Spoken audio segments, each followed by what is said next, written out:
There's a defensive statistic that's trending in the wrong direction for the Pelicans. I'll explain what it is, what's causing it, and why it's a big deal. Plus, do the Pelicans need to try playing Jaxson Hayes more?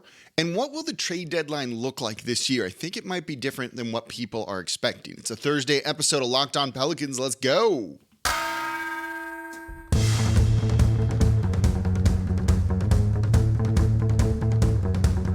You are Locked On Pelicans, your daily New Orleans Pelicans podcast, part of the Locked On Podcast Network, your team every day. Welcome to another edition of Locked On Pelicans, the daily podcast covering your favorite team, the New Orleans Pelicans and NBA, part of the Locked On Podcast Network, your team every day, available wherever you get your podcasts and available on YouTube. I'm your host, Pelicans Insider, credential member of the media, Jake Madison, at NOLA Jake on Twitter, here with y'all on this Thursday game day for the Pelicans as they take on the San Antonio Spurs, hopefully get a win and off a 4-game losing streak. But today I want to look at something with the defense. One number that's trending in the wrong direction. We'll break that one down in the first segment. I want to look at Jaxson Hayes in the second segment. A lot of y'all have been asking about playing him. It might be worth a flyer, but I'll explain why the numbers might not back up what you think is going to end up happening. And then we'll continue a little bit more talk about what the trade deadline is going to look like this year. Are there a lot of sellers, a lot of buyers? Is that going to throw things out of whack? That's all in today's episode of Locked On Pelicans. And thank you for making Locked On Pelicans your first listen today and every day. We're here Monday through Friday for y'all, breaking down everything you want to know about the team. No one else coming to you like this. And we are completely free, available wherever you get your podcasts and on YouTube. Subscribe to both of those. And if you want to support the show, number one thing you can do, comment down below on YouTube. So let's get into it with the defensive number that I really want to look at. And this has been a bit of a problem recently for New Orleans. On the season, the Pelicans are one of the best teams at defending the three-point line. There's like an asterisk with that. On the season, going into this game against the San Antonio Spurs, opponents are shooting that I just lost the number here. Hold on. Of course, that's what I would do. Recording in one take. Always fun. Opponents are shooting 33.7% against New Orleans from deep. That is third best in the league. But if you look at that number since December, that number is changing a little bit. It's not a horrible number, but they're getting closer to slightly above 36% in the month of December. That puts them at 12th in the league. So they're still in the top half. They're outside of the top 10, though, and that number's going in the opposite direction than what you want. This is doing a number of things, and you can kind of see some knock-on effects from what's going on with the defense to allow this to be happening. So one of the things that the Pelicans did a good job of earlier on in the season was closing out on the three-point line. They do a good job of X-outs on side pick and rolls, different things like that. And they get out there and they contest with their arm up without fouling, and it's causing opponents to miss some threes. It's not really easy to contest three-point shots in the NBA. The majority of NBA three-pointers are open or wide open, because you don't take three-pointers if they're not, for the most part, unless you're just like an elite shooter or it's a late shot clock situation. And that's also why you don't really see a lot of three-pointers blocked, which some Herb Jones does. So they did a very good job of that. But at the same point, because it's so tough to contest three-pointers and you're not doing it all the time and the majority of them are open, you rely on a lot of just like luck with that. You know, variance is a word that people will use with something like this, of just teams, for whatever reason, are cold against New Orleans, not necessarily due to what New Orleans is doing, though I think some of it is that. This is maybe just kind of regression to the mean, variance kicking in, and things kind of evening out a little bit. But as you've watched them play, particularly over this 4-game losing streak, you're seeing some knock-on effects of other things happening. They're having trouble pressing the point of attack. That's something that they had done a very good job of earlier on in the year. Pressing the point of attack, forcing bad passes, wild passes, deflections, steals, things like that by being so aggressive. Their aggressiveness isn't quite working right now. You saw Devin Booker go off against them. You saw Giannis kind of do his thing, getting downhill, starting at the three-point line, attacking the basket. And it's creating downstream effects from all of that.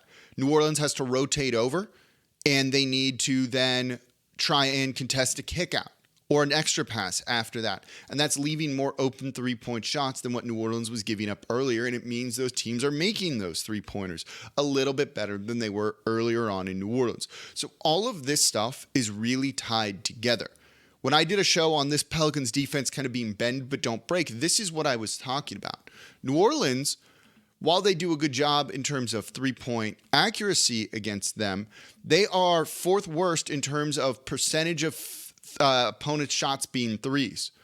Over 41% of all opponents' shots are threes. That's not a great number. And they weren't making them, but once teams started making those even incrementally more, because New Orleans is giving up such a high volume of three-point shots, well, all of a sudden that's going to really hurt your defense because that shot is worth an extra point versus a 2. And that's what you're seeing here and why the defense has really, really been struggling. And it stems from them not being able to put on as much pressure at the point of attack, allowing drives to the basket, which means someone needs to rotate over, which means a kick-out pass is going to go to the open man, which means there's a longer closeout to try and go and contest that. And if they do a good job of it, it means the next person over is going to be open. So they do one more pass till they find an open man and shoot it against New Orleans. That's what's happening here. And it really doesn't start from opponent three-point shooting. It starts at the point guard, the person with the ball in his hands, getting hot and attacking the basket. And New Orleans not necessarily having a great answer for that. By playing guys like Devin Booker one-on-one for as long as Willie Green had that team do it, well, it forced that help defense. It forced those long rotations. It forced longer and worse closeouts. This is where New Orleans needs to look at something like what the Bucks did against the Pelicans, where they had a guy ready to go for Zion in the paint and left a dude open, Herb Jones in this case, pretty much every single time, Najee Marshall too.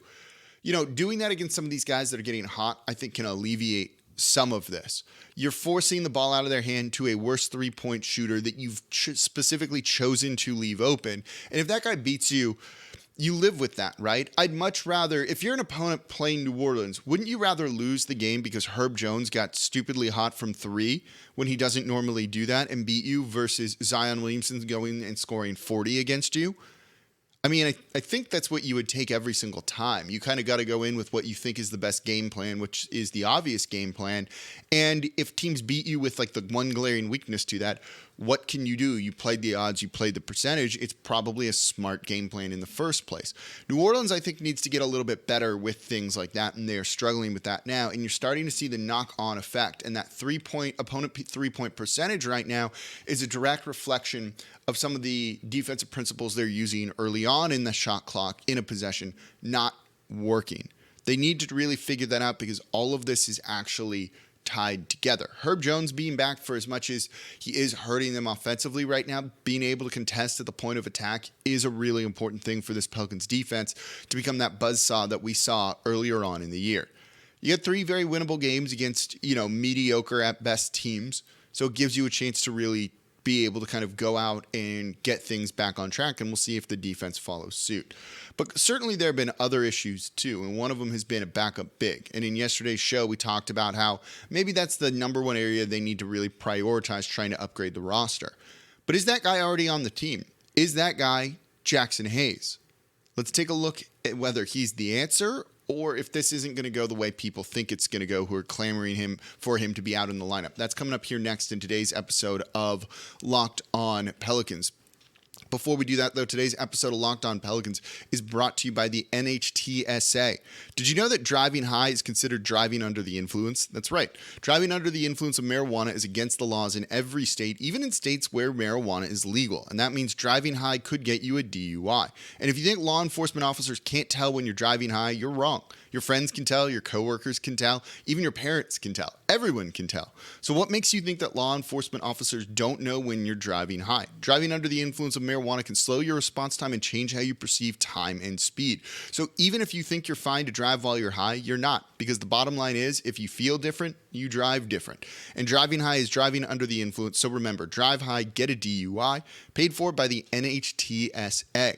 And thank you for making Locked On Pelicans your first listen today and every day. We're here Monday through Friday for y'all, breaking down every single thing you want to know about this Pelicans team. The stats, like we just looked at, we're going to look at Jaxson Hayes and the players coming up too. And then I want to get into a larger thing around the league, which I think is going to impact New Orleans. And now go check out Locked On Sports Today as your second listen. Biggest stories around the sports world in 20 minutes or less. Locked On Sports Today, available on YouTube and wherever you get your podcasts.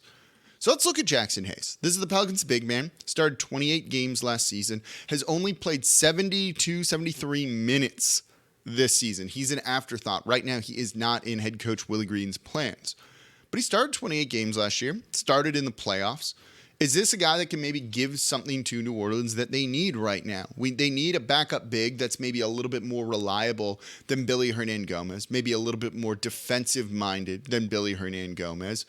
Is Jaxson Hayes that guy? I don't think so.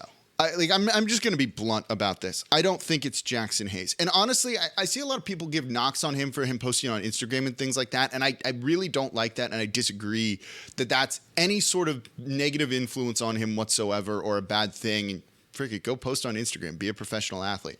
I don't think he's the answer because I just don't think he's that good of a player and just hasn't grown during all of this time.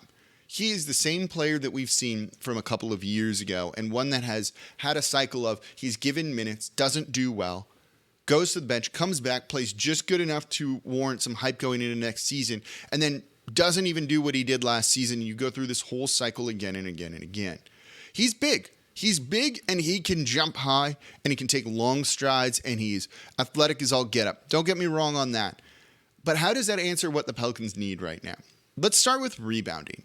Rebounding is not Jaxson Hayes' strong suit whatsoever. If you look at it on a per minute basis, let's look at it per 36 minutes. He had last season Josh Hart out rebounding him. Larry Nance Jr. in the postseason per 36 minutes was out rebounding Jaxson Hayes. Heck, in the 2 games and 7 total minutes he played, Didi Louzada Silva out rebounded Jaxson Hayes per 36 minutes. Per 36 minutes, Jaxson Hayes grabbed 8 rebounds last year. Valanciunas, by comparison, 13.5. Billy Hernangomez, by comparison, per 36 minutes, 14.5. You can even drill it down to rebounding percentage if you don't want to just use the raw numbers. Jaxson Hayes, on the Pelicans last year, 12.5 total rebound percentage. Larry Nance Jr. in 9 regular season games was right behind him at 12. Josh Hart was 12.8. Those numbers aren't great. Najee Marshall is 10.7, so about 1.5% lower than Jaxson Hayes was. In the playoffs, that number shrank even more. He did not do a good job of rebounding whatsoever. It was at 10.7 in the postseason. By comparison, CJ McCollum was 10.1. Unfortunately, Jaxson Hayes just isn't a good rebounder. He can get you some offensive boards at times, certainly, but so can a lot of other guys on this roster. Jaxson Hayes, when you look at those numbers, just isn't a good rebounder. Josh Hart was out rebounding him all of last year, even when you account for the differential in minutes played. That number that he's giving you right there isn't going to work. It's nowhere close to Valanciunas. And this year, you're seeing Larry Nance Jr. do a much better job of rebounding. While you could maybe play Nance and Hayes at the same time, I don't know if Hayes is really the answer, and I'd rather go in a different direction. There's a reason he's kind of included in any trade talk. There's a reason they didn't offer him an extension at the end of or during this past offseason when he was eligible for one. He just doesn't give you that rebounding that you really, really need from him that you would think a guy of his size does. Part of it is he's very thin, he's very skinny, he's not great at fighting for position. Part of it is he goes through those cycles where he plays and then doesn't play and then, needs reps and minutes. And it's just one of those things where he as a player hasn't worked out there. What about rim protection, right? What about rim protection and blocking shots and those sorts of things? His block percentage isn't bad. It's 3.8, led the team last year. But Larry Nance Jr. was right behind him at 3.7. It was 3.8. He blocked basically like almost 4% of shots around the rim when he was on the court. Larry Nance Jr. blocked about 3.7% of shots around the rim. That beats out Jonas Valanciunas at 2.6. But there's a difference between blocks and actual rim protection. You need to be a deterrent down low too. If teams can blitz you and you just happen to block 4% of them, it doesn't matter if they're coming at you 100% of the time, right? That's still not going to work out. Jonas Valanciunas doesn't have a high block rate, but teams don't try and test him at the rim very often, which lowers said block rate. And so that I think is something that can be a misleading statistic at times. You also want those blocks to go to one of your players. Hassan Whiteside was kind of notorious for not doing this. His block numbers were insanely high, and he would always swat them out of bounds, which just gave the ball right back to the offense. And that was that. It didn't end that possession. Ended that shot attempt, and there's value in that. You're giving the opponent less time on the shot clock, but you want those blocks to go right to a teammate so that you can start a fast break. That is something that Anthony Davis is actually very, very good at, is swatting a lot of those shots away to a teammate. You start a fast break, get out and run. When you look at those two things, you know, it just doesn't do it for me, right? This isn't a guy that has played particularly well enough that it's like, okay, they need to give him minutes. If you don't trust Billy Hernangomez, you know what? Try Jaxson Hayes at one point, particularly in a game where maybe a big is giving you some trouble, just to see and just to say you're doing something different. But I wouldn't expect particularly great results if Jaxson Hayes is out there on the court. The minutes that he's gotten this year, which are all garbage time minutes, you know, it almost does seem like he's just trying to do whatever and not really kind of do the things that they want him to do. That's not great. He's stepping out on the court and launching threes. And why? Why not show us that you can play down low and be a center? That I'm not quite sure about. And those are certain things that also concern me about his play and putting him out there on the court. But I don't think it's wrong, even given how low I am and how out I am on Jaxson Hayes, to give it a shot at this point, because I don't think Billy is a long-term answer. Nice player to have, certainly. Brings a lot in terms of team chemistry, can be reliable out there. But, you know, if you need a difference maker, yeah, try Hayes if Billy's not doing it.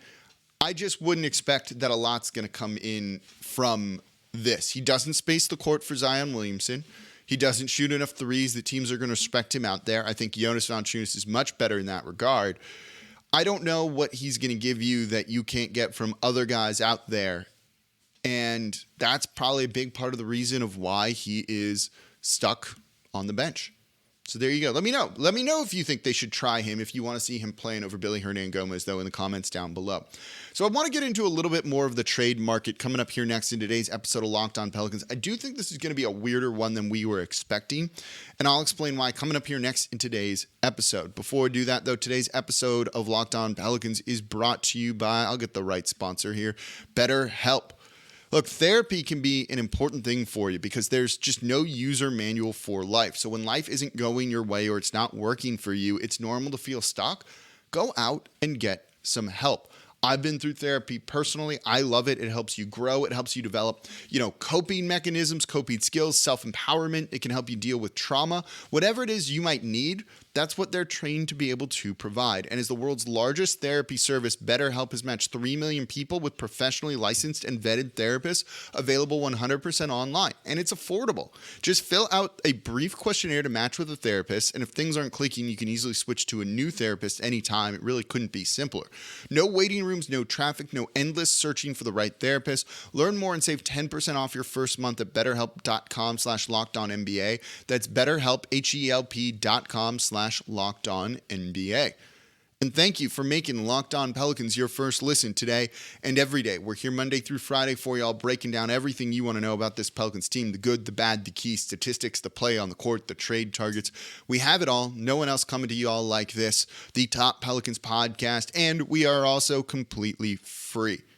And if you want to support the show, comment down below on YouTube, even if you just want to say hi.